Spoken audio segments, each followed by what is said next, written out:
Hi there, Leah. Welcome to your October 2015 Tarotscope. It's Raina here. Remember that these are general forecasts, and if you want something personalized using your birth data, then just click on the link below and it will take you to my services page. But in any case, I have some interesting transits for you in the month of October. I think that overall, it will be very good for you to make money from whatever it is that you do for a living. Now, the sun is going to be in your third house until the 23rd, and this is in the sign of Libra. And the third house is an air house, is Gemini's house. And this is making you a chatty Cathy in a certain way because there's also a new moon in this department on the 12th of the month. And so basically, if you're somebody who likes to blog and be on the internet and even make a living through such an avenue, this is really prime time.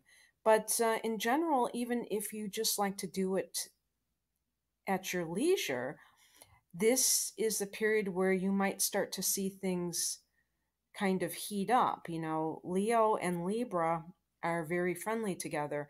And so this is a very nice energy, and you might even come back into contact with your sibling or siblings, or even aunts and uncles. I think the third house rules extended family members, maybe cousins and that sort of thing. The third house also relates to your local environment. So, for those people who feel a strong connection with where they live, this can be a time when there's more activity in that department. And with the new moon on the 12th, you could see that something is initiated, or you might want to set intentions about any kind of writing project that you have in your mind that you want to see come to fruition during the next year. So Venus has been in your sign, and this makes you very attractive to other people when you're doing promotional types of endeavors. And then on the 8th, it goes into your second house of earned income. So this is really a great time with Venus in the second to enjoy the finer things in life, to kind of indulge and buy things that are not quote unquote practical, but are things that you really enjoy. With it being in the sign of Virgo, you might actually enjoy indulging in kind of natural treatments like some sort of massage that is very good for your physical well being, or a Reiki energy session, or maybe you go to a nice vegetarian restaurant, that sort of thing. And Mars has already been in this second house. So Mars is really kind of getting you revved up in terms of how you make your money. And you might be feeling more energetic than usual when it comes to kind of going out there, rolling up your sleeves and getting down to brass tacks. And so I see a lot of money for you, money manifestation in this month, because the full moon will be in Taurus on the 27th, and it's at 3 degrees of Taurus, but that's your 10th house. So 10th house is at the top of the chart. It's an earth house, Capricorn's house, the house of career. And so you might see some kind of culmination.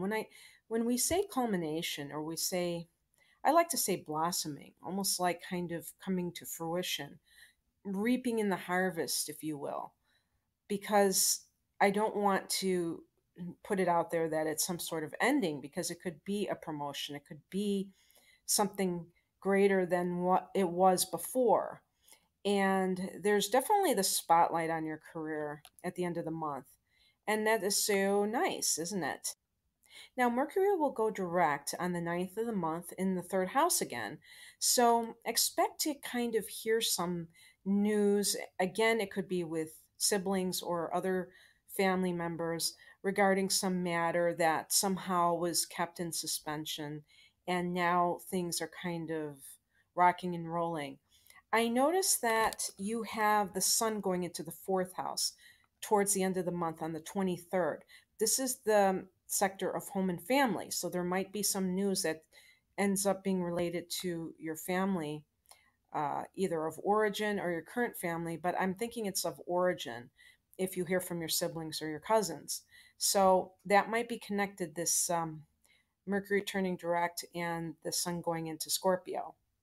So look to something along those lines if that is applicable to you. Now remember, because this is a general forecast, something may resonate, some things may not. So hopefully at least one thing will be a good message for you.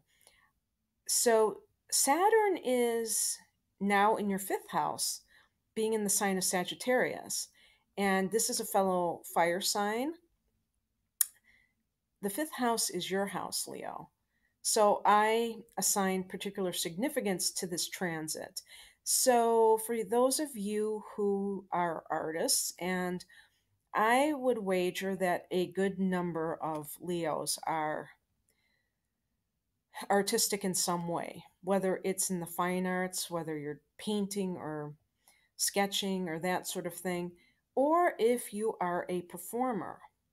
Having this Saturn placement can be a blessing, believe it or not, because a lot of times we have these great ideas. We, meaning that I'm an artist as well, not particularly with drawing, but I'm a writer. And it's like we have to bring them into manifestation. We can't just have them up in our heads the whole time. So, this could be the time when they are brought down to the earth plane for others to enjoy and to see and not just be in your head.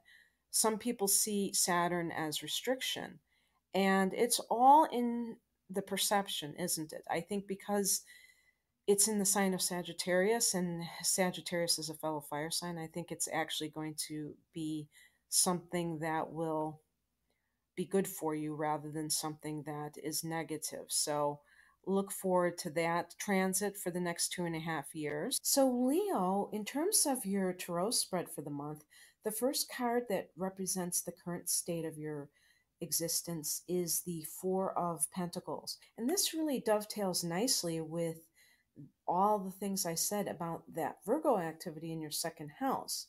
Venus will be there. You're going to have Jupiter in the second house for a whole year. I don't know if I even mentioned that, but yeah, this is in your income sector. So you're going to be feeling a sense of expansion in how you make money. And so the Four of Pentacles, Pentacles relates to money and other possessions, which is the direct connection to that second house. It can mean that you are reaping the rewards of the foundations that you've already laid out. However, it can also mean that some of you are being too materialistic in how you are living your life at the moment, and you're consumed by material things. And of course, there is a balance in life.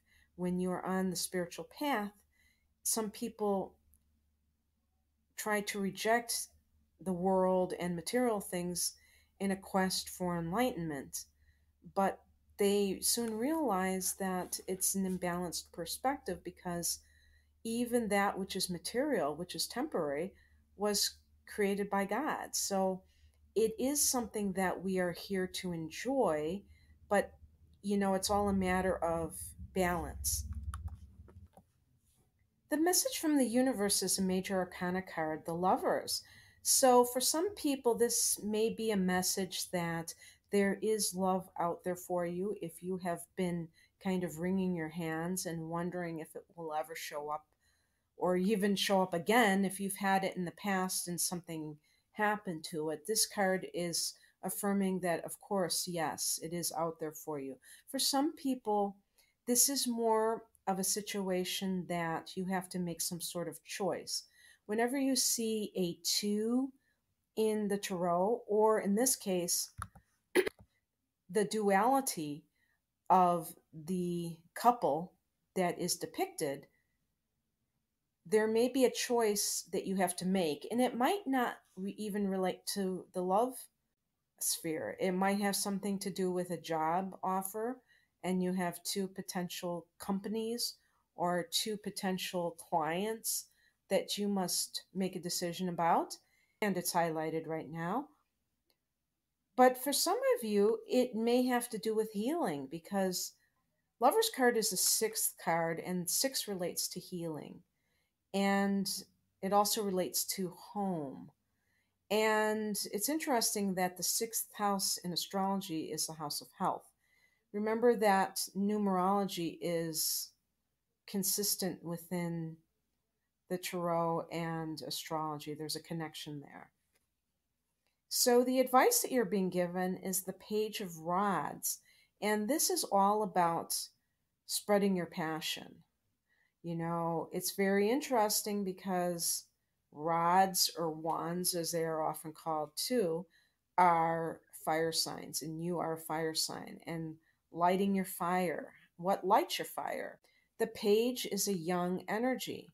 So, but it doesn't mean that this is only restricted to people under 30. This could be anybody who is acting as if they are full of life, full of vigor, and they are enjoying what they are doing.